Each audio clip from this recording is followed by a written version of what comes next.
I am Moa, I am Maja. and we are the co-founders of Earth Mothers Rising. We walk alongside women in their conception, pregnancy, birth, and motherhood journeys. The how is ever changing because it is guided by the flow of our intuition. The why is always the same. When women come together to heal, magic happens. When women heal, we change the world. Rise, Earth, Mothers rise, rise, rise, rise, Earth, Mothers rise, rise, rise. Welcome to the Earth Mothers Rising podcast. A space where the sacred birth workers Moa and Maja share about all things conscious conception, childbirth, pregnancy, and motherhood. Always from a holistic perspective with a twist of magic. In today's episode, I, Maja, interview Jana Zappe. I try to pronounce her name correctly. I think that's about as right as I get it. She is a very lovely and inspiring woman from Germany who currently lives in Portugal.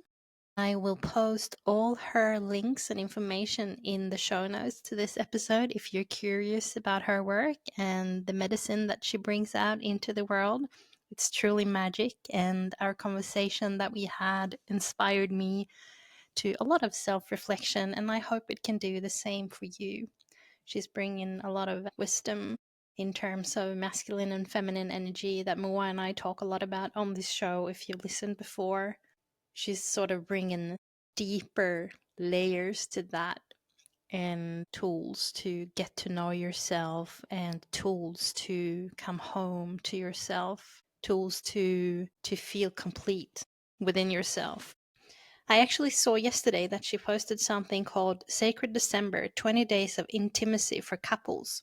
So that might be something that you want to check out if you're currently in a relationship.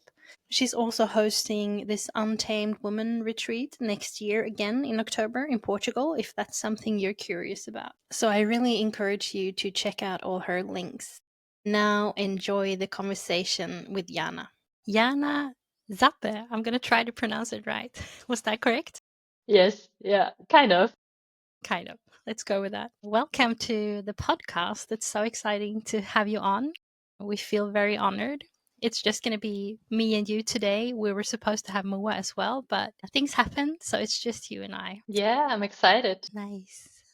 I want to say embodied liberation. Is that a good description of what you do and maybe the topic that we'll cover today? Yeah, I think embodied liberation describes it quite well.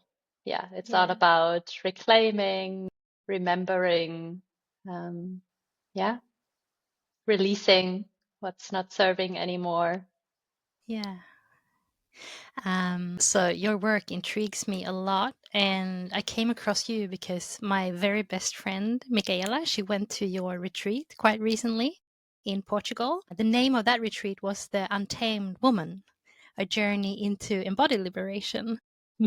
So, and yeah, the things that she's been telling me just intrigues me a lot. So that's what I wanted to cover and talk about today, and you share whatever you want to share. But first, something that I want to mention, I don't know if you're into astrology, are you? A little bit. Yes, I'm a little little bit bit. into astrology. Nice. Because it feels kind of synchronistic that we're having this conversation today and that you're coming on the podcast today, because tomorrow we have a new moon occurring in Scorpio. And not only that, but it's occurring at a very specific point in the sky called Black Moon Lilith. Have you heard of that? I didn't hear. I know about the new moon, but not about the specific point. No, so it's not like a planet or an asteroid or anything. It's more so a mathematical point in the sky, like in the moon's orbit, where the moon is at its furthest away from the Earth. And Black Moon Lilith, think sort of the same themes as Scorpio. Like it tends to get kind of dark and deep and sexual and often like forbidden topics. And Black Moon Lilith, she's said to be Adam's first wife in some stories. So she became before Eve, and she was this sovereign woman who didn't want to be tamed. Like she refused to submit, and she left the garden. And she's often described as this like dark feminine kind of woman. So it feels really synchronistic that we have you on just the day before this is occurring. Would you like to introduce yourself and tell the listeners who you are and what you do? What's your medicine? What's your magic in this world? And how did you find that medicine? Like, what's your journey leading you up to where you are today? Wow, this could be a long story, but I will, I will try to keep it short. Yeah, like basically my work is all about embodiment, being in the body, remembering to be in the body, and also to remember our body as the source. And yeah, especially for women, including myself, like this has been quite a path in my life. And I think this also brought me there as just to share very briefly, I was very disconnected from my body all my life. Like I had an eating disorder and just so much shame around my body, around sexuality, around pleasure, around intimacy and expressing myself. And I was very tamed in my and it felt like living in a cage the whole years of my life. Yeah, I was into yoga and meditation, but it was very much still being in this like good girl, wanting to be spiritual and enlightened, the typical good girl yoga teacher image. That's where I was caught up. It felt very limiting in my life. I didn't feel alive. I felt drained. I was so disconnected from my life force energy, from my erotic energy. And it was all about until I found especially conscious dance and embodiment practices, and then later tantra and temple arts. Yeah, where I could really learn how to feel my body and express myself. Like not just doing yoga and meditating things away, but really expressing what's inside of me, and especially finding the parts inside myself. What I also know is a topic of many other women, which are like a taboo, like the rage, to have desires, the lust, the hunger, being a sexual being. Yeah, all of that was basically a reclamation especially the last 6 years, to really remember and reclaim like all parts which have been shamed and suppressed in the past, and to integrate them inside of me, to feel whole, to feel embodied, to feel liberated. And it's a lifelong journey. And this has become my mission to also not just for myself, but also to bring this into the world, especially for women, but also for couples. To really find this wholeness, intimacy, connecting to our nature, to the innocence of our nature, also the innocence of our sexuality, of our eros. That's what I do in a nutshell. Lovely. You're saying so much that I want to ask you deeper about. You mentioned, before I forget, temple arts. Is that what you said? Yes, yeah. Yeah, it's really like for example, I've done ISTA. It's like this international school of temple arts.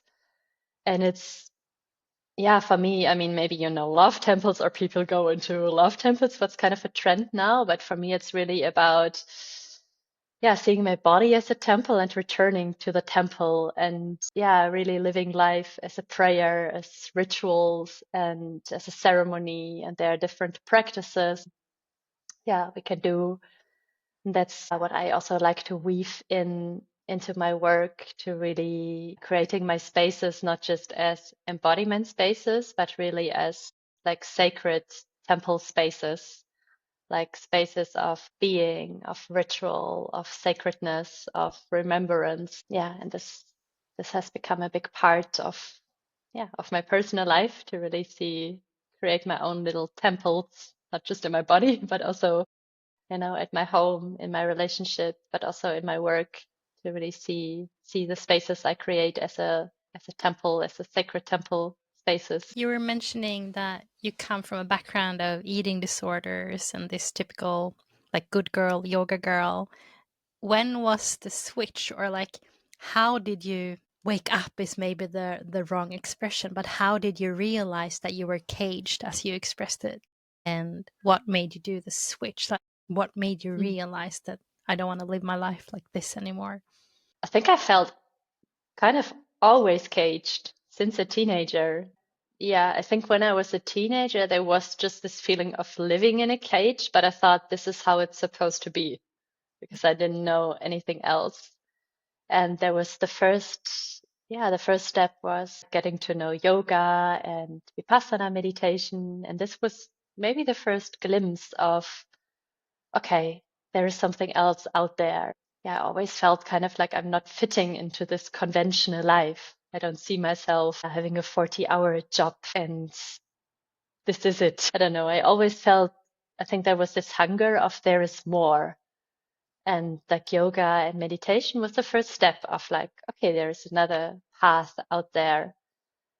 And it was really, yeah, really when I got into embodiment, into dance, and I went onto my first retreats, especially my first embodiment retreat, where I met my shame, like where I really not just was thinking about my shame, but where I really felt my shame in my body and people were seeing me in my shame.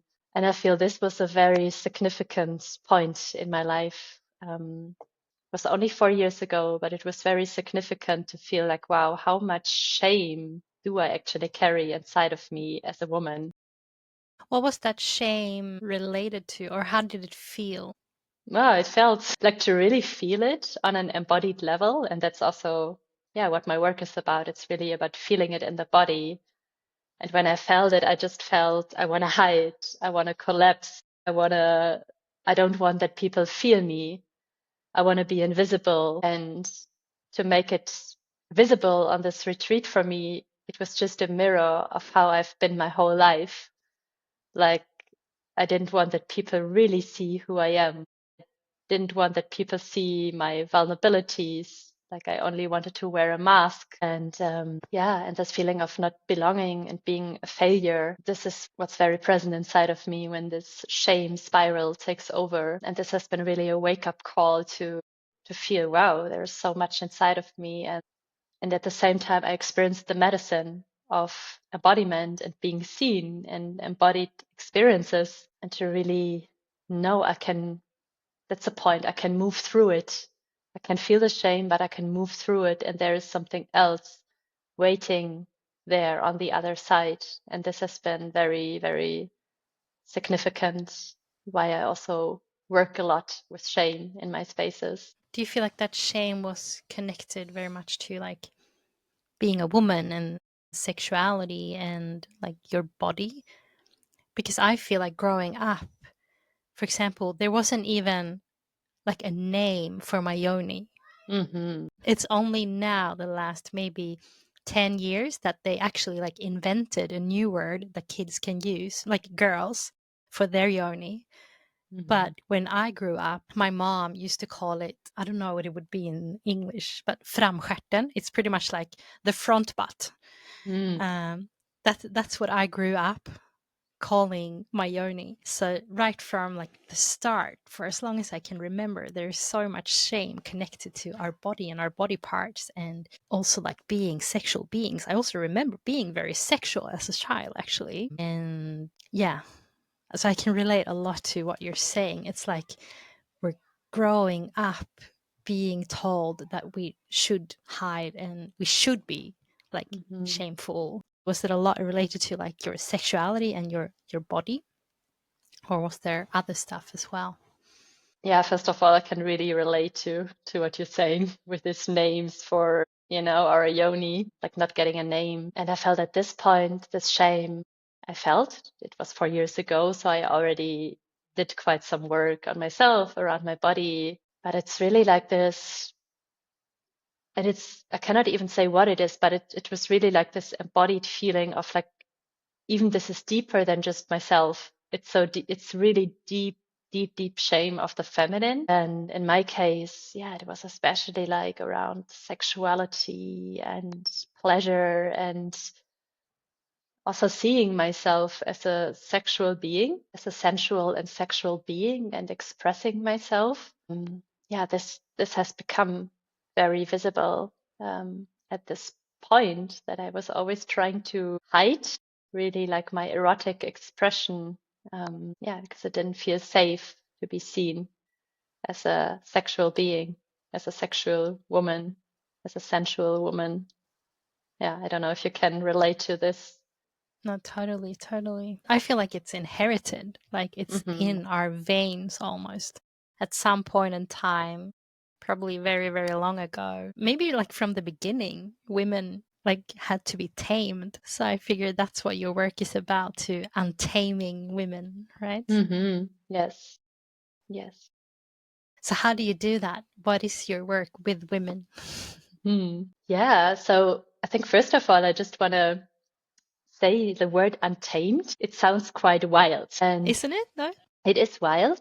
And at the beginning, my work was all about like awakening this wild woman and this wild and free expression, which is a big part of my work. And that's how I do it. Yeah, we work a lot with embodiment and really, yeah, basically as women, remembering and unleashing the full range of our expression, like not just the sensuality, the pleasure, but also the rage, the darkness, the disgusting things, the taboo things, the inappropriate things, but also the lightness, the gentleness.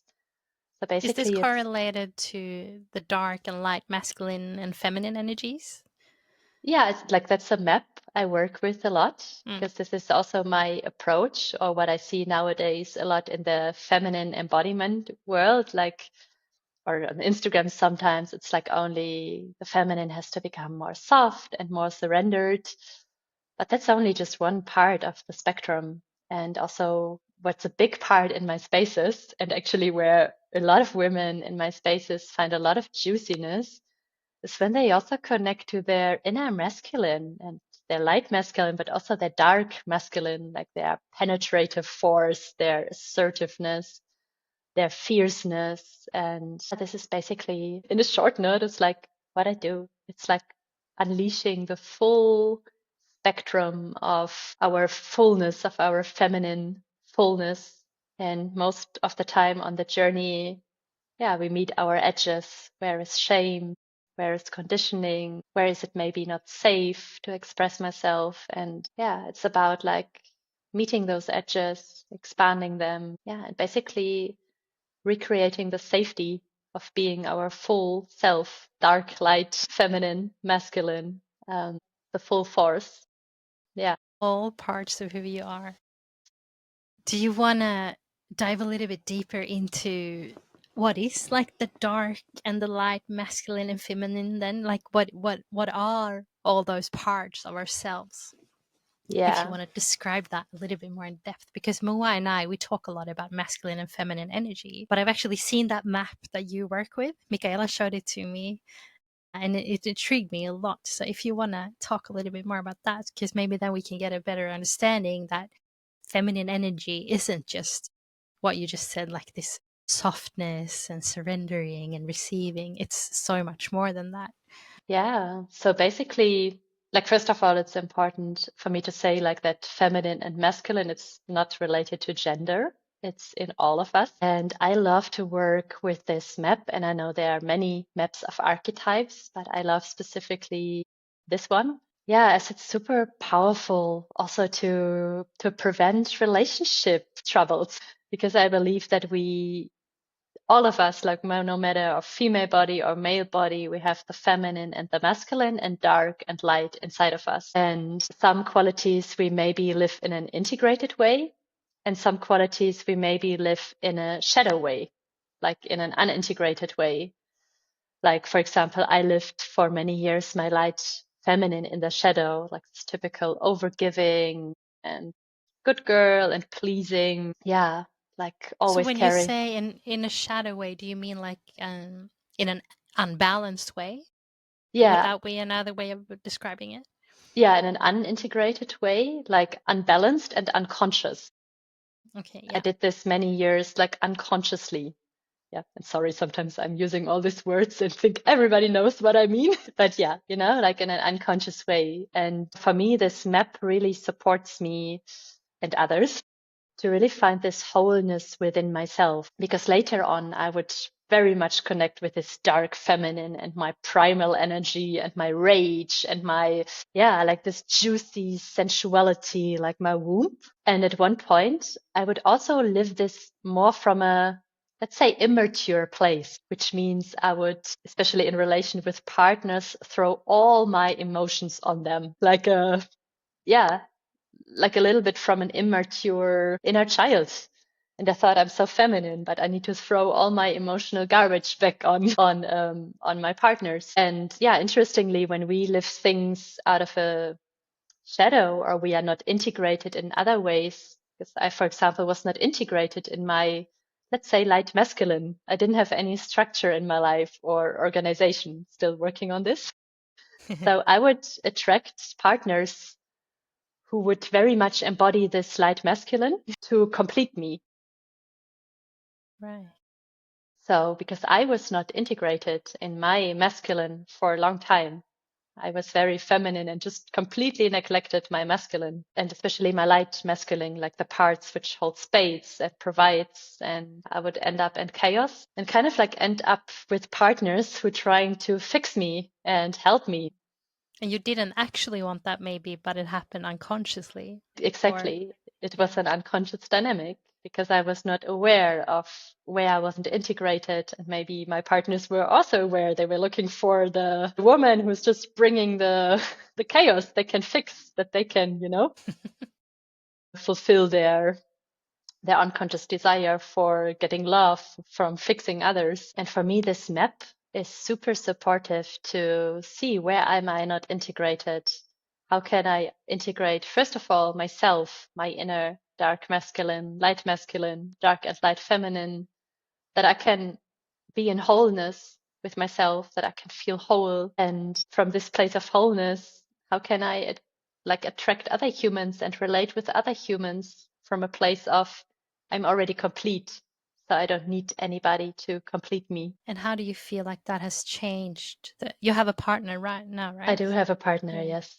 So what's the difference now that you feel more whole? Like, how do you, if you are balanced in yourself, how do you meet a partner? Because somewhere I believe that you still balance each other, but what's the difference? Yeah. I mean, let's say I haven't mastered this yet, I'm No, a no, human no. on a journey. Yeah, of course. So I'm not, but I feel there's like, and also in life and with my partner, I can play with these archetypes, or it creates more awareness, like where am I? Where am I at right now? And it's just, yeah, for me, walking through life with more consciousness and also seeing, yeah, I can play with it. The more we embody of our full range, and that's what I experience in my relationship, we have simply more choice to play and it becomes more fun. And also when I slip back into my, yeah, for me, and specifically it's my dark, feminine, unintegrated way of being in emotional chaos and in the mud, I can see myself and I can catch myself much faster. And I can then work more on my own masculine, that my partner doesn't have to save me, that we don't get in a dynamic which is, let's say, not sexy or more based on neediness because I need something because I don't have it inside myself. Yeah, and for me, especially in terms of relating, intimacy, yeah, it's a great tool to play, but also just to see where am I at right now? How can I, yeah, what's lacking inside of me right now? How can I maybe embody something more what I'm neglecting inside myself? So it's all about self-awareness at the end of the day. Yes, self-awareness and embodiment.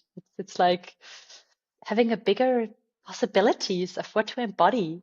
It's play for me. It's really like to play more, to walk through life and to play and experiment. So what are the typical qualities, say like light masculine, light feminine, for example? Yeah, especially like the dark feminine, it's like really this connection to the womb, like to the void, like this witchiness, like this Mm. primal, really owning, embodying like our sensuality, our sexuality, like being also a little bit in the mystery. For me, it's especially on an embodiment level, yeah, it's really the womb and the serpent spine energy, like this the serpent rising spine. Yeah, what did I say? I said already, like the mystery, like this emotional connection to emotions. Yeah, and the light masculine. Like for me, that's a bit the Jesus archetype. The Jesus, yeah, really this like straight and vibrating spine, like having a purpose, holding space for others, like being a pillar, like for community, for family. Yeah, really this typical posture. Like this for me, it's this meditative posture of like I'm holding space. I'm just here in pure presence. I'm not here to take anything. I'm in integrity. I have a vision, a bigger purpose. Yeah, this is the light masculine.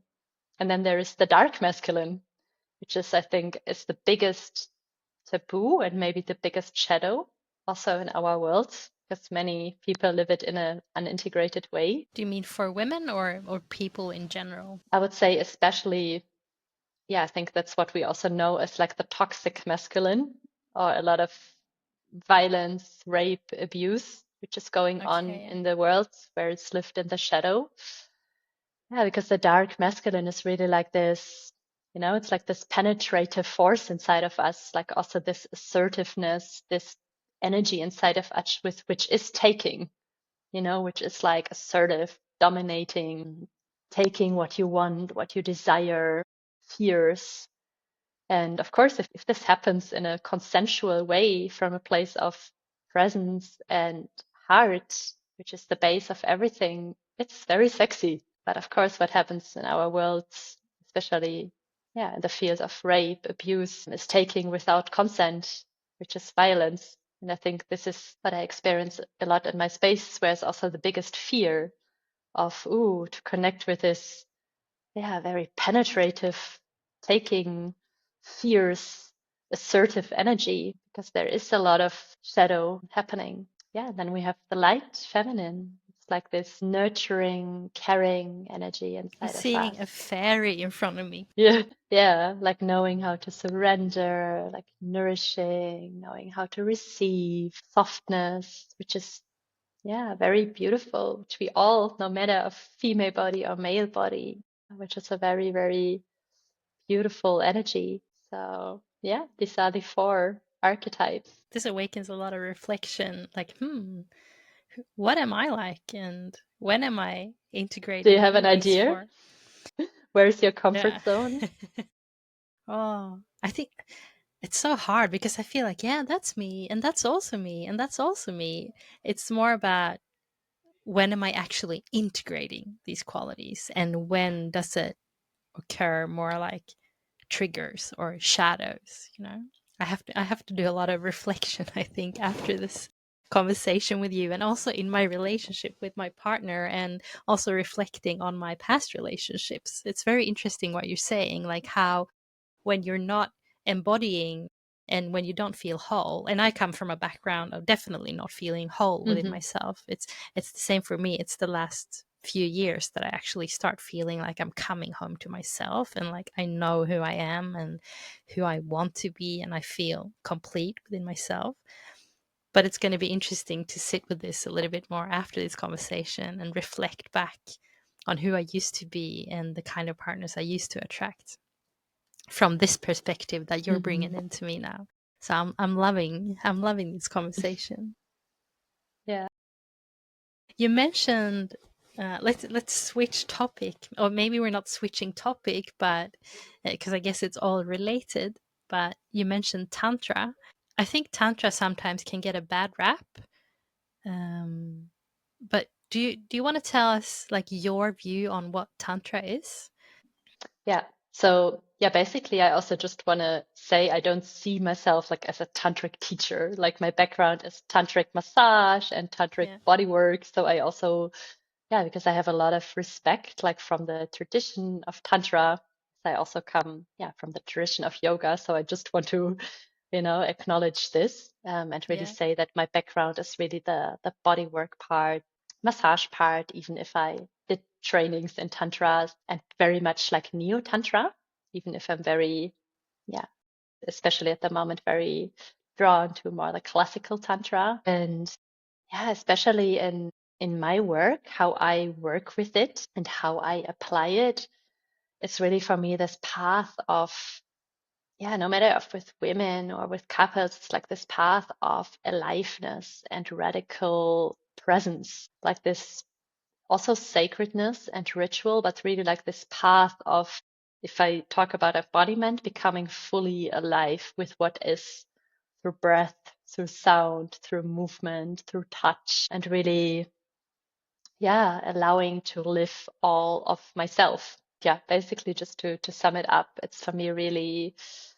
yeah, this pure embodied aliveness, like this is one side. And the other side is really like to return to our source, like to the body as the temple, like to our sexuality as sacred, and also to, yeah, really meet myself and also others, like really in this like deeper devotion, like this path of finding God, of finding the divine. Yeah, like through full aliveness, not through controlling myself or meditating everything away, but through like this embodied aliveness. Yeah. It sounds like it's liberating. I've been feeling drawn towards tantra lately, but I haven't started exploring it yet. But what I was wondering when I said that tantra tends to get a bad rap, like sometimes I hear either people have this idea that it's all about sex and sexuality, and Mhm. but it's not, right? It's so No, much more.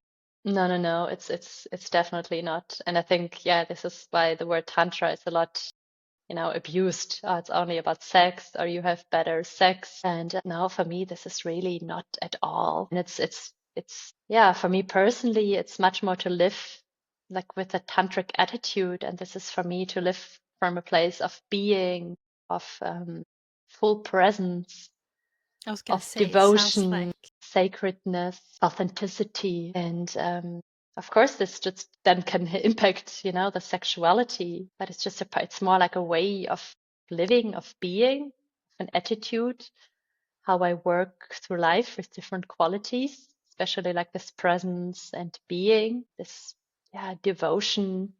Uh, yeah.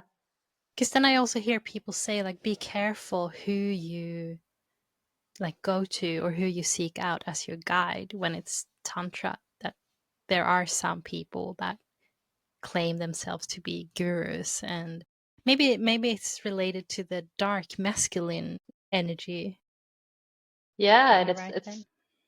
it can be, but I think it also, yeah, especially in the field of Tantra, or that's what my experience is, that, maybe some people think it's about maybe sexuality and I'm getting healing there, or I'm drawn to it because it's a very, yeah, right now a very trendy word. Mm. And especially, yeah, if there is like sexual energy in the field, which is very vulnerable for participants, it's very important that, especially as facilitators, to be very, very aware about power dynamics, about the own integrity. Yeah, about being very sensitive, also to work with strong energies, as our body, our nervous system should be on board with this.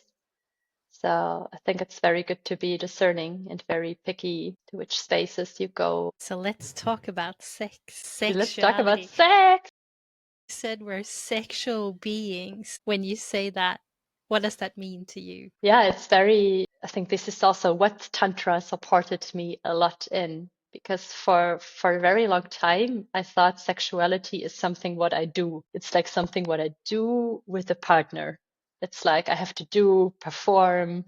It's a practice. It was very much doing, very goal oriented, very performance oriented. And what I'm learning and what all my way is about is like, I'm a sexual being, and this means I am sexual without having to have sex, without having to do anything for it.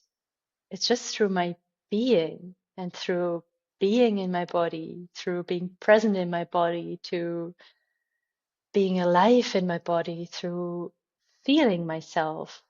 And yeah, to just get rid of all the performance or goals, or that this only happens with a partner. It's like, yeah, we are sexual beings. That's our nature. That's how we get born with sexual beings. And for me, for my theme personally, it's a remembrance of this is my nature. It's Yeah. that it doesn't have to, it's not depending on if I wear lingerie or dance very sexy.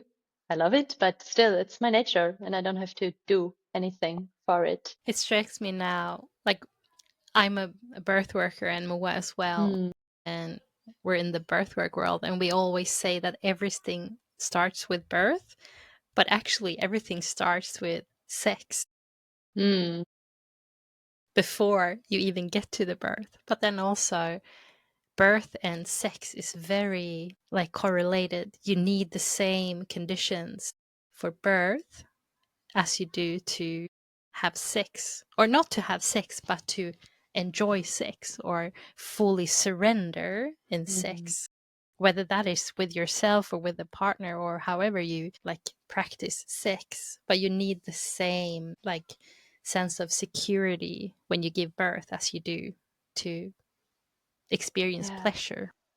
I mean, I never gave birth, but yeah, just just what comes to me right now, also like this term sexual being, and I can just imagine that this also is with giving birth, because so often what we see as sexuality, especially in our world in porn or in media, it's very much stimulation and intensity, like rubbing, ponding, Mm. and I feel the beauty that's, yeah, like especially also in tantra, and especially for us female bodies, like the beauty unfolds if we actually start to relax and to be, Surrender. yes. So at your retreat, Untamed Woman, what do you get to experience there, or what are the practices Yeah, as a so sorry. as a participant? Like, what will you experience going into an Untamed Woman retreat?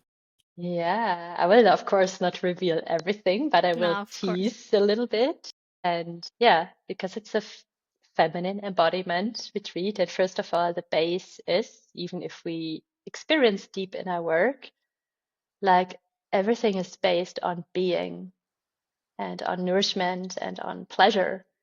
So, very big part of the retreat is actually to learn to resource yourself, to fill your cup, to be in your body, to be safe, to ground. This is really the foundation. And this is the first part of the experience, is to really feel, how do I feel safe? And yeah, and I would say kind of the Untamed Woman retreat is a training to get all the tools you need to be empowered, embodied, liberated. So we work a lot, yeah, the first days with how to alchemize emotions into creative life force, how to express, how to eventually alchemize emotions into even erotic energy. So this is a big part. Then we work a lot with shame, and also in a way of, yeah, and that's why I love group works. It's a lot about being seen, being witnessed, being in connection, as this is our biggest wound and our biggest longing. How can I be my full self while being in connection? And how can my body make new experiences? And this is what it's a lot about. And yeah, we have every evening like a temple ritual.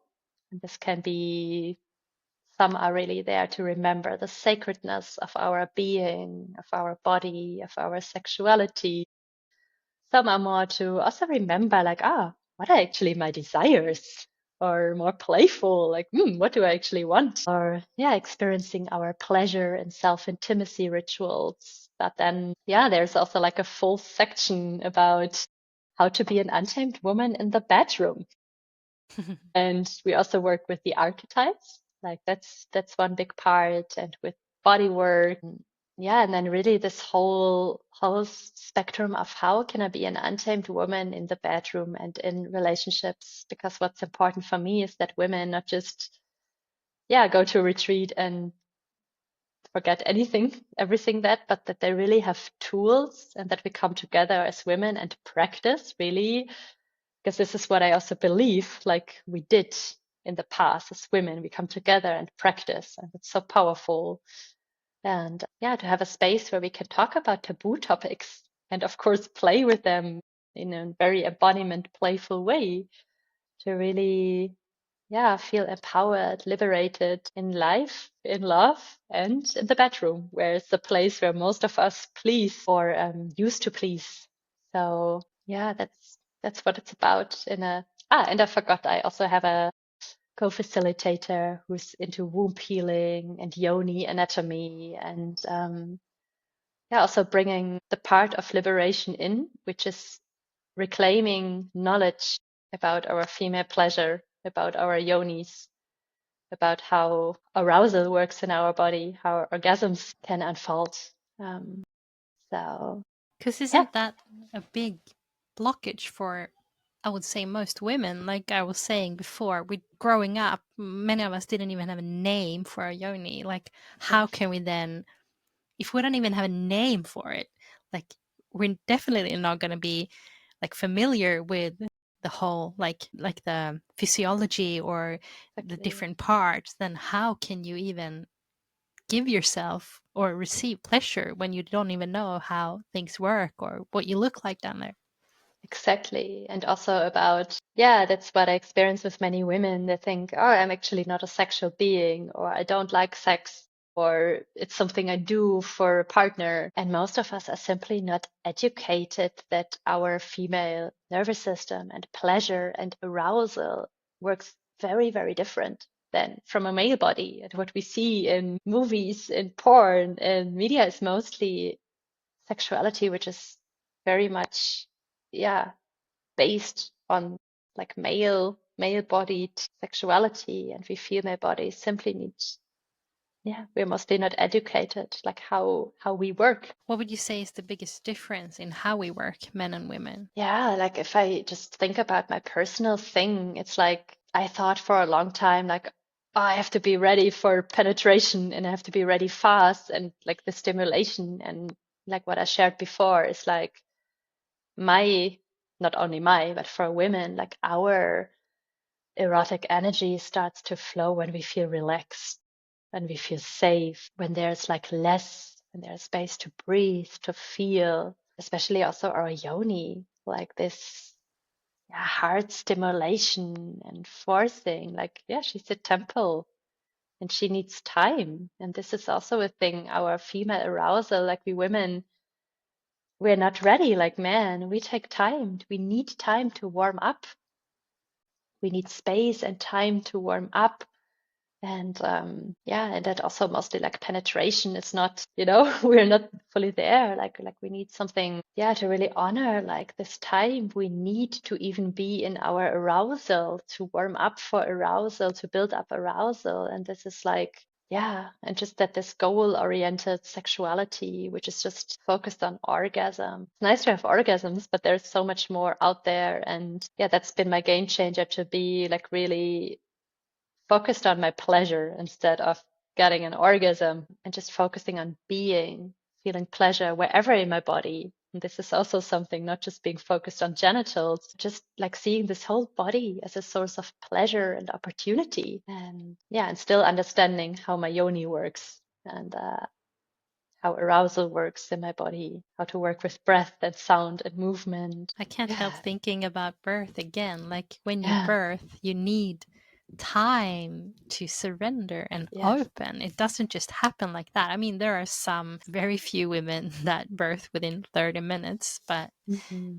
but still you need time and space to open. Yes. So it's the same for sex. Yeah. It really touches me what you're saying as well. Like I can feel it within myself. There's some sort of resistance or uncomfortableness, Hmm.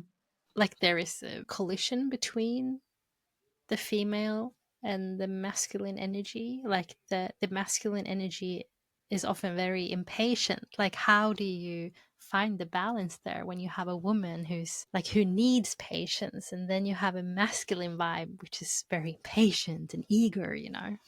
Think it's also like what my experience is. I mean, also male bodies and men, they also just lack education. Like Mm. most of them, they also think this is what's out there. And I especially believe when we as, women go on this journey, it's like we're also initiatresses. We're also here to initiate and to initiate the intimacy we desire, to initiate what we desire in a juicy way, not just in a teacher way. And I think this is also the beauty of when we go onto this path and work with embodiment. It just inspires also others, and we can bring this, what we learn, because I believe the better we know our bodies and the better we know how we function and we embody it, it's empowerment, and we can bring it into our partners, to our lovers, if they're open to also unlearn and relearn and decondition together. Because I feel also men, they desire true intimacy, like when they know how true intimacy look like.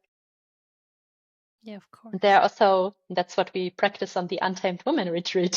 How to work with things. If, somebody has this desire and wants penetration now and we need more time, this is actually something what we practice on the retreat. How, of course, not naked, but really to have a space. How do we practice these situations? How do we deal with this real And life how do you situations? deal with that? Like me? No, like women in general. Like, what's your take on it, or how do you practice that at your retreat? Do you have a specific tool or some advice to give there?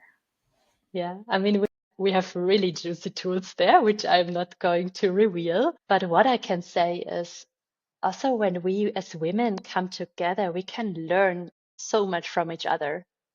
And just to have a space, like, how would you deal with it? And one big thing, how we practice this on the retreat or how I practice it in my life is play, like bringing in more play also in the bedroom. And that just one advice I can give is like, even if we are not ready, like how can I as a woman playfully initiate what I would be ready for right now? How can I initiate, like just an example, like maybe I'm not ready for penetration. Okay, but maybe, oh, actually my desire is to dance a bit or to play fight or to kiss. How can I initiate this? And I believe the energy of play is really powerful to bring in more play, more lightness. And that's Yeah. where I personally make good experiences with. But yeah, the retreat, we get to hear all different approaches of different women, and we can play and practice to be prepared for real life. Because especially in the bedroom, sometimes things go fast. Yeah. And yeah. I love how you describe this because it makes me feel like it takes not that it takes the edge of it, but it takes a certain seriousness of it. Like, Mhm. it doesn't have to be that serious. Like you say, like, oh, maybe I'm just ready to play fight or dance. Like, why don't you just do that? Yeah. It's And I really feel that simple. And I think this is some big also reclamation of us women that we can initiate the things we desire in the bedroom, like through the feminine way, which is maybe not, like I want this and this and this and very like directed, but we can be playful. We can just initiate it through embodiment, through our body. Through play, which is so important, especially in the bedroom, things can get really serious. Yeah. Yeah, and it shouldn't be. No, it should be fun also. Yeah. I think that's something. It should be fun. Of course, it's not always fun, but it should be also for men that we take away all this pressure of performance. Yeah. Just allowing ourselves more curiosity to unfold. I'm just thinking now, like, I guess men also have this pressure to perform. They just have a different view of what that might look like. Oh, yes. Yes. Their whole idea of performance is to be ready and hard straight away and fast. Yeah. And if Oh, they're yes. not, then it's a failure on them. Yeah. And I also believe and this is also something I feel when now I talk about feminine and masculine dynamics, also the awareness that we can all have different love constellations. But as we are talking about men now, and I also believe like the more we condition ourselves, like from how sexuality should look like, and if we do the work, I think there is simply no other choice, that we can invite it into our relationships, and that through our embodiment, people feel it. And it's just, well, that's what I experience. And it just also invites, yeah, maybe men with performance pressure, or also this pressure to be ready, to be hard. If we invite through our embodiment, it's like, oh, there's something else out there. It's not about this. Yeah, that this has an effect also on the masculine, because I believe, yeah, we're not just healing, transforming ourselves, we impact through our embodiment, our environment. You said something so valuable.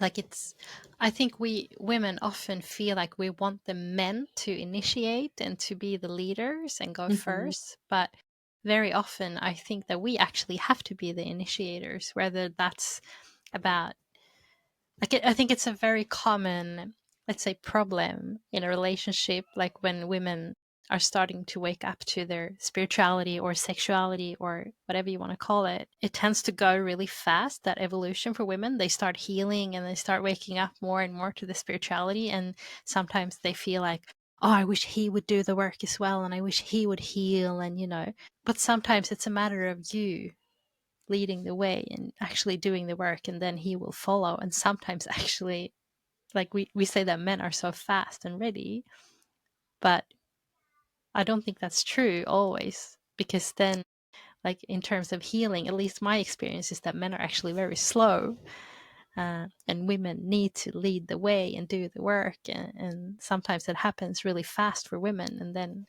men, they will follow, maybe just slower, and eventually they might pick up. And what I also really experience, and I think this is something very important for us women, is to know that we are the initiatresses and we initiate, and that we have a different way to initiate. Because that's what I experienced, like first when I started to do, especially the work around sexuality. And I still do this sometimes when I get very excited and I say to my partner, I want to do this and this and this and this and this. But what I do is, yeah, I create more pressure also Yeah. for him. It's like just more pressure. And yeah, what's really the key is like that we lead through our embodiment, Mm. like through, and we initiate through the embodiment. Like if, yeah, for example, I desire more ritual or more practices, like how can I initiate it in a way that it's without pressure, that it's just, Yes. how can I embody what I desire and initiate it in a feminine, playful, especially inviting way? Like, how can I create the space? Like, how can I initiate the things just by embodying also what I desire myself, by being the embodiment of my desires instead of pushing? Yeah, so true what you're saying. Because I think I'm guilty of that. Maybe not so much more now, because I'm trying to be more aware of it. But I used to be like what I was just describing, like, oh, I just wish he would do the work as well. And then it would come from a place of like pressure from me, Hmm. and like unconsciously. But then when I reflect back on it, like, I was really like pressuring things and trying to force things. And when you try to force things, you're only met by more resistance, right? Yes. Whereas when I just do the work, I talk a little bit about it, and I embody it, then he follows. Yeah.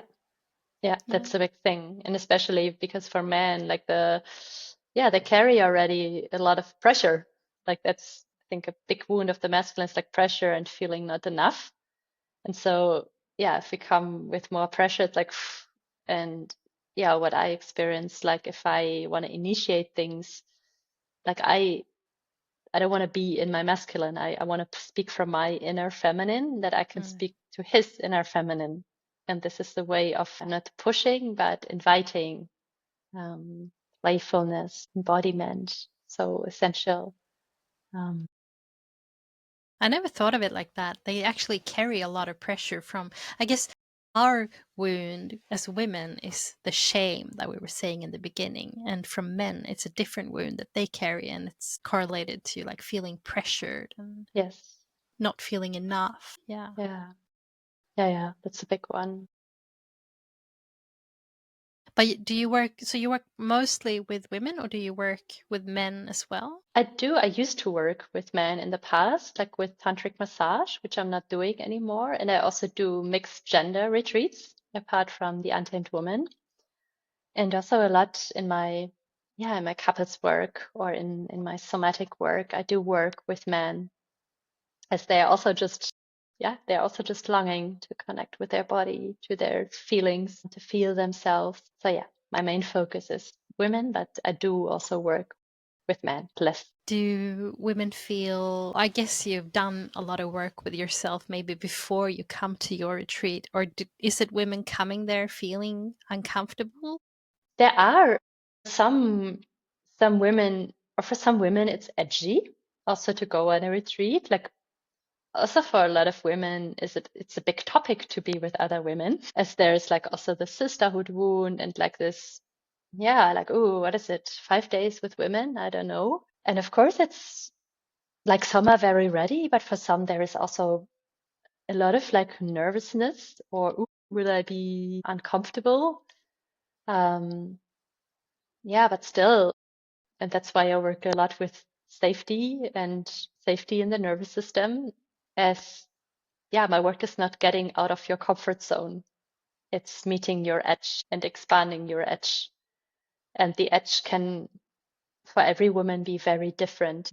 And there might be times where you feel a bit edgy. Yeah, but I would say most women in the end, yeah, they they love it. Yeah, as that's how we work, like safety over pushing out of comfort zones, as this is not the sustainable way, what I believe.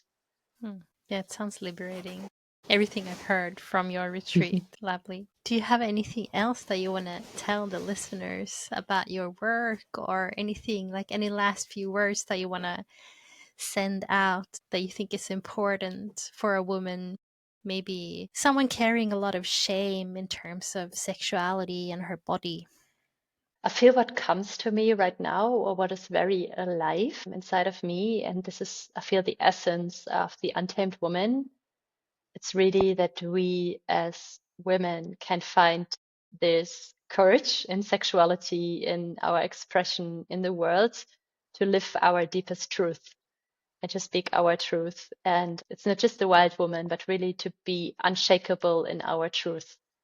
Because especially we as women, so many of us have learned that love is only available outside ourselves and that we have to please others for love to get connection, to abandon ourselves, to silence ourselves, to shrink ourselves. And yeah, this is really what it's about, like to find the capacity inside ourselves to live our truth, which to speak our truth, which sometimes means to lose connection with others, and especially in the bedroom. It's a big, big, big challenge. And I still notice deep, deep patterns inside of me because in most of us women, it sits so deep. But yeah, I can really encourage every woman who listens to this. It's like, yeah, it's so worth it. The path of liberation, of reclamation, and it's a path of truth because that's the most liberating thing if we can live our truth. Do you think this is for everyone? Like you said before, like some women, they just have this idea that, oh, I just don't like sex, or I'm not a sexual being.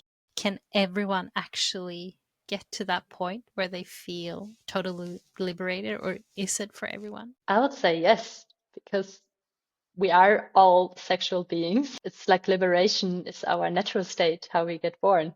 We get born liberated until we get all these layers of shame, and it's inside of us. And I say it's for everyone, and we all have a different pace. For some, yeah, there may be a lot of deconditionings, a lot of shame. You know, it's a longer journey, which is completely fine because the journey is fun and it's great.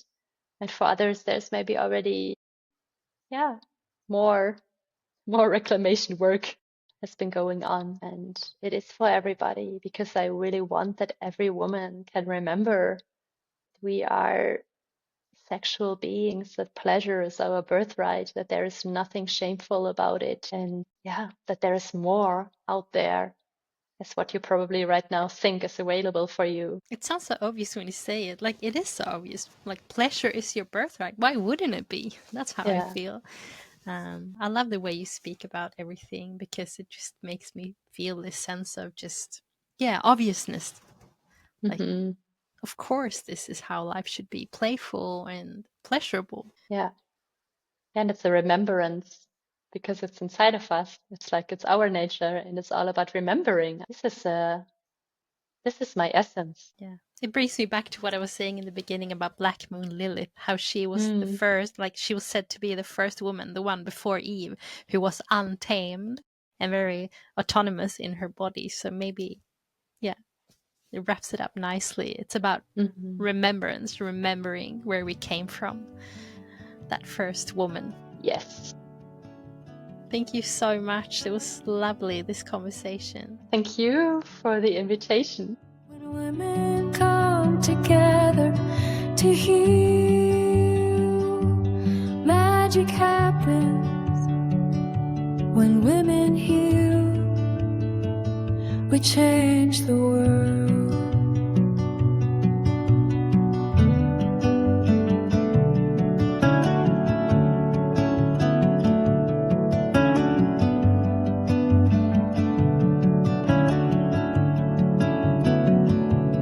Rise, earth, mother's word.